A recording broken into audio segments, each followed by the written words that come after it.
So guys, before starting the actual video में आप सभी को कुछ टिप्स एंड ट्रिक्स, कुछ डूज एंड डोंट्स बताना चाहता हूं। जब आप अपनी जर्नी जो है वो कटरा से माता वैष्णो देवी के लिए शुरू करते हैं, तो एक्चुअल ब्लॉग को शुरू होने से पहले मैं आप सभी को ये चीजें बताना चाहूंगा। तो सबसे पहली चीज ये है कि जब लोग अपनी जर्नी शुरू करते हैं ना, तो वो लोग चप्पल पहन के जो है वो अपनी जर्नी करते हैं, मतलब बाथरूम स्लीपर्स पहन के भी लोग निकल जाते हैं। तो ये गलती बिल्कुल भी मत करना, क्योंकि पैरों में जो है ना वो बहुत गंदे छाले आ जाते हैं, बहुत गंदे छाले। मतलब आप किलोमीटर भर चलेंगे, उसके बाद से आपके पैर में दर्द शुरू हो जाएगी। और ये जो ट्रैक है वो अराउंड 14-15 किलोमीटर का ट्रैक है, तो आप इसको ऐसा सोच के नहीं कर सकते कि आप चल लेंगे, अगर हो जाएगा। नहीं होता है, नहीं होता है। मुझसे पूछिए, क्योंकि वहां पे मैंने लोगों को देखा। हाँ, नंगे पैर जाओगे तो हो जाएगा, और अगर अच्छे शूज पहन के जाओगे तो वो भी हो जाएगा, पर अगर आप स्लीपर्स पहन के जाओगे तो उससे छाले आ जाते हैं, बहुत गंदे छाले आ जाते हैं।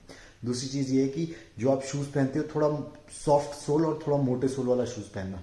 क्योंकि क्या होता है ना, वो जो सड़क है पूरी, जो माता वैष्णो देवी के लिए सड़क जाती है, जो रास्ता जाता है, वो पूरी कंक्रीट की है और बहुत हार्ड है, और मतलब बने हुए उसमें, मतलब ऐसा नहीं कि बिल्कुल सपाट है, थोड़ी सी ऊबड़ खाबड़ सी है। तो जब आप पैर रखते हो तो मतलब 2.5-3-4-5 किलोमीटर चलने के बाद वो जो है वो दर्द करना शुरू कर देता है पैर की निचली साइड से। तो फ्लीट शूज हो गए या फिर स्लीपर्स हो गए, ये पहन के बिल्कुल भी मत जाना।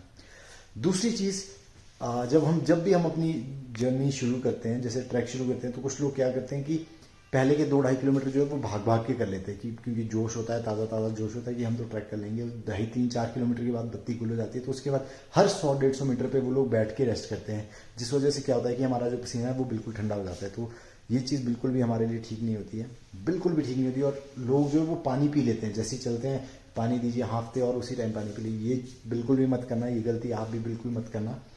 तो जब भी आप ट्रैक शुरू करो तो एक कांस्टेंट स्पीड से, जरूरी नहीं कि आप भाग भाग के शुरू करो, आराम से चलो। 15 किलोमीटर अगर आप एक कांस्टेंट स्पीड से करेंगे तो आराम से हो जाएगा। पर अगर आप ऐसे करेंगे कि 1 किलोमीटर भाग के कर लिए, फिर 2 किलोमीटर हर 100 मीटर में बैठ बैठ के किया, तो वो चीज़ नहीं चलती है ट्रैकिंग में। ये चीज़ बिल्कुल भी नहीं चलती है। कांस्टेंट स्पीड से, एक नॉर्मल स्पीड से चलो।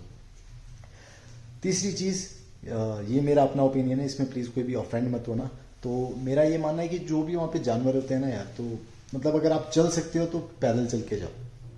क्योंकि उन जानवर, मैंने देखा कि 100-100 किलो के लोग उन जानवरों पे बैठ रहे हैं, उन खच्चरों पे बैठ रहे हैं, और उनके मुंह से लिटरली झाग आ जाता है। और झाग तब आ जाता है जब आपकी बॉडी पूरी एग्जॉस्ट हो जाती है, वो चाहे इंसान हो चाहे जानवर हो।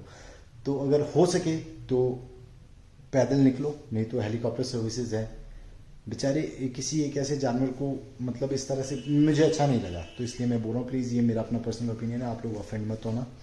ये टिप नहीं है, ये एक इंसिडेंट है। पहले मैं इंसिडेंट बताता हूँ, बाकी आपको टिप का पता अपने आप लग जाएगा जब आप इंसिडेंट के बारे में सुनिए। तो जब हम अर्धकुंवारी पहुंचे, अर्धकुंवारी वो जगह है जहाँ पे माता वैष्णो देवी की गुफा है, जहाँ पे उन्होंने रह के तपस्या की थी, जहाँ पे वो छिपी थी। तो उस गुफा में जब जाते हैं तो वहाँ पे आपको बाहर लाइनों में खड़े रहना पड़ता है, उससे पहले वेटिंग पे बैठना पड़ता है। तो क्या हुआ कि 4-5 लोगों का ग्रुप आया, मतलब ग्रुप नहीं था, वो अलग अलग थे, पर वो वेटिंग रूम पे जो है वो इकट्ठे बैठ गए, एक साथ मिलके बैठ गए, क्योंकि बारिश हो रही थी। और वहाँ पे एक कोई तीसरा बंदा आ गया, अलग से बंदा आ गया, जिसने 2 मिनट चिकनी चुपनी अच्छी अच्छी बातें की। और वहाँ पे सामान अलाउड नहीं है अंदर, उस गुफा में जो रूम है ना, उसका रूम, वेटिंग रूम से अंदर वहाँ पे सामान अलाउड नहीं है। तो उस बंदे ने बोला, उन लोगों को बोला, 4-5 लोगों की, आप अपना सामान जो है वो मेरे पास छोड़ दो, मैं यहाँ पे बैठ के वेट करता हूँ, फिर आप लोग सामान ले जाना और मेरा सामान देख लेना, बाद में मैं अपना नंबर लगा लूँगा, मैं गुफा में चला जाऊँगा। तो उन लोगों को भी लगा कि यार ठीक है, बंदा ठीक लग रहा है, और मंदिर में तो क्या ही चोरी कर रहा है। तो उन्होंने अपना वॉलेट, फ़ोन, पर्स वगैरह सब कुछ उसमें रख दिया, और जब वो वापस आया तो बंदा गायब हो गया। तो ये गलती बिल्कुल भी मत करना। और यही थी कुछ टिप्स। और अब आप जो है वो व्लॉग को एंजॉय करो, और मुझे कमेंट सेक्शन में बताओ कि आपको वीडियो कैसी लगी। सो या लेट्स बिगिन द व्लॉग। सो श्रीनगर से निकल के अब पहुंच चुके हैं जम्मू में, और जम्मू एंड कश्मीर भी अपना पूरा हो गया है। लेह, लद्दाख, मनाली, शिमला, और यहाँ एट लास्ट जम्मू पहुंच गए। अब यहाँ से प्रोग्राम है सीधा चंडीगढ़ निकलने का कल, क्योंकि जम्मू में पता नहीं कितने दिन रुकते, शायद अगर हो सके तो वैष्णो देवी की यात्रा करेंगे, पर देखते हैं टूरिस्ट कितना है वहाँ पे। अगर टूरिस्ट कम होगा तो ज़रूर जाएंगे। अभी फ़िलहाल फ्यूल स्टेशन पे रुके हैं, थोड़ी चाय ब्रेक के लिए रुके हैं, और यहाँ पे ट्रक की ट्रक है, जितना दिख रहा है, जहाँ तक दिख रहा है ये देखो। और रोड्स के लिए मैं आपको बताऊँगा सेपरेट वीडियो बना के, कैसे कैसे रोड है, कहाँ से कहाँ तक कितने कैसे रोड है, तो उस वीडियो का इंतज़ार कर लेना। अभी फ़िलहाल चाय पीते हैं, और कटरा में आज स्टे करने का सोच रहे हैं, तो कटरा में आज रुकते हैं, और देखते हैं वहाँ से कितना है ऊपर जाने के लिए, और कितना ट्रैफिक, सॉरी कितने लोग हैं, कितने टूरिस्ट हैं, उस हिसाब से अपना मैनेज करके निकलेंगे। सो एट लास्ट कटरा से वैष्णो देवी जाने का भी प्लान बन ही गया है, और अभी कटरा में है, कटरा में होटल किया है। अभी बस जस्ट यहाँ से गाड़ी लेके जाएंगे बगलामुखी, जहाँ से जो है वो शुरुआत होती है ट्रैक की। और शायद सुबह तक ही वापस पहुंचेंगे, क्योंकि 15-16 किलोमीटर का पैदल ये रन होगा चलने का। तो बस अभी चलने वाले हैं यहाँ से, और शायद रात को उतना ज़्यादा अच्छा कुछ शूट ना हो पाए, तो देखता हूँ मैं इसको शूट करूँगा कि नहीं करूँगा। पर यस, वैष्णो देवी का भी आज बुलावा था, तो वैष्णो देवी अब जा रहे हैं।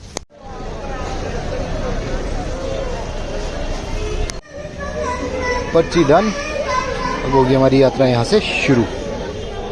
And here the journey begins to Vaishno देवी।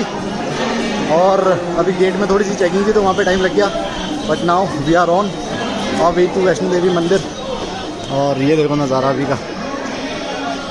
अभी बज रहे हैं रात के लगभग 8:50, और अभी भी काफ़ी ज़्यादा लोग हैं, और बोलते हैं कि आज सैटरडे है, तो शायद काफ़ी सारे लोग जो है यहाँ पे घूम भी रहे होंगे। अभी जब लास्ट टाइम मैं आया था ना, तो ये जो ऊपर छत वाला काम है उस टाइम चल रहा था। आज से अराउंड 12-13 साल पहले मैं आया था, जो मुझे कुछ धुंधला सा याद है। ये ऊपर वाला काम चल रहा था, और रश तो खैर उस टाइम भी ऐसा ही था, उस टाइम बल्कि ज़्यादा था। अभी तो फ़िलहाल रात के 9 बज चुके हैं, पर काफ़ी ज़्यादा लोग जो वो अभी भी इस टाइम अपनी यात्रा शुरू कर रहे हैं। थोड़ा सा मौसम भी ख़राब हो गया है। फ़िलहाल around 1 kilometre down, 13 more to go, and so far so good. अलग अलग तरीके से जा रहे हैं, कुछ घोड़े पे, छोटे बच्चे प्लान में, कुछ पालकियों में, और कुछ चॉपर से।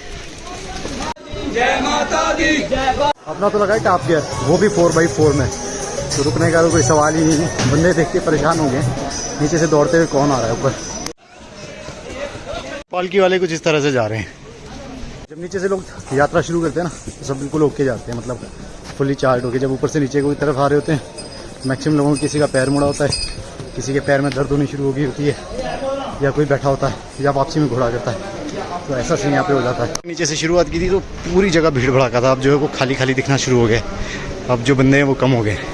ये कुछ नया शुरू हो गया है आजकल मसाज वालों के लिए। अगर कोई थक जाता है, मसाज सेवा भी इसको यहाँ पे मिल रही है। बारिश ने बहुत ज़्यादा काम ख़राब कर दिया यार। ऊपर देखो सीढ़ियों में कितना ज़्यादा पानी चला है।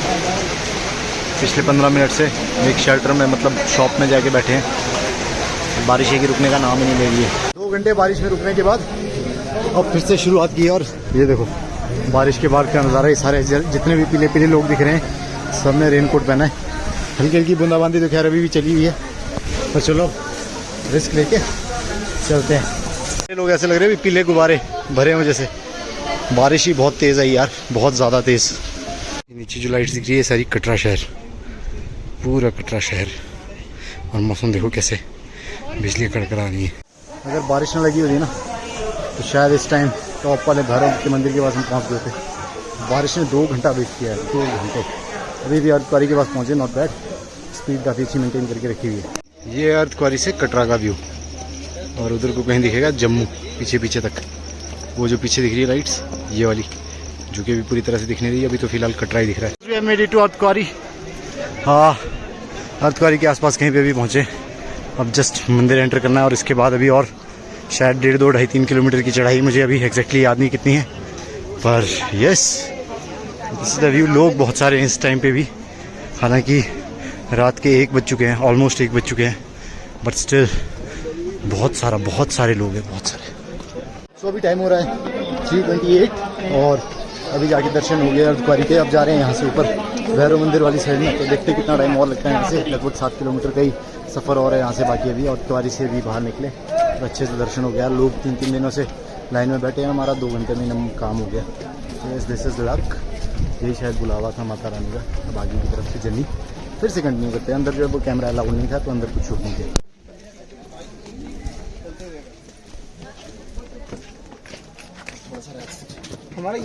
So at last we have made it to माता वैष्णो देवी टेम्पल टॉप, और अभी भी हलचल बहुत ज़्यादा। सुबह के बजे अभी अराउंड 4:30, और 4:30 पे देखो इतनी ज़्यादा भीड़, तो दिन के टाइम में आप सोच ही सकते हो कि यहाँ पे हिलने तक को जगह नहीं मिलेगी। और आखिरकार अपने दर्शन भी हो गए। वहाँ पे अंदर कैमरा अलाउड नहीं था, पर भाई लाइन बहुत लंबी थी। सुबह 5:30 से खड़े थे, 8, 8:30 बजे नंबर कहीं जाके आया है, पर चलो आ गया तो सही गया।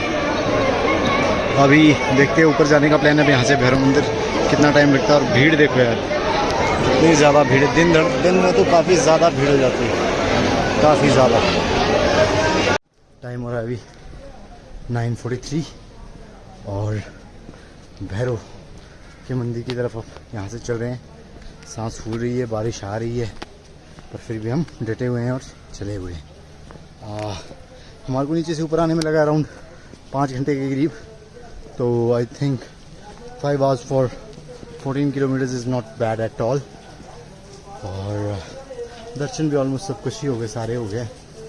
बस अब भैरव का मंदिर है और फिर सीधा वापसी कटरा के लिए। तो अभी तक तो सब ठीक जा रहा है, देखते हैं अब नीचे पहुँचते पहुँचते हालत कैसी रहती है। So at last I am made it to the highest point, जो कि भैरव वाला पॉइंट है। और अब तो पूरा नक्शा चेंज हो गया यार इसका। जब हम लास्ट टाइम आए थे तो बिल्कुल अलग था देखने में, अब तो बिल्कुल अलग है। अब तो रोप वगैरह सब कुछ आ गई है यहाँ पे। बट यस, अंदर फिर से कैमरा अलाउड नहीं होगा, तो I will be leaving my camera only है एंड लगेगा, देखते हैं क्या बनता है। तो यस, पॉइंट पे एक्चुअली वो जगह है जहाँ पे जो माता ने भैरव जी का सिर काट के रखा था, उस सिर काट के उछल के यहाँ पे पहुँचा था। और इधर वो मंदिर है जहाँ पे वो आता है, और यहाँ पे विभूत मिलता है जो भैरव बाबा का फेमस विभूत है। सो यस, आई होप आपको वीडियो पसंद आई होगी। और नीचे जाते हुए तो सेम रास्ता है, फटाफट दौड़ना है, तो नीचे बोलने को दिखाऊंगा नहीं। तो आई होप आपको वीडियो पसंद आई होगी। If you like the video please do subscribe to the channel and मैं मिलता हूँ आपको अगली विशेष वीडियो में। See you next time.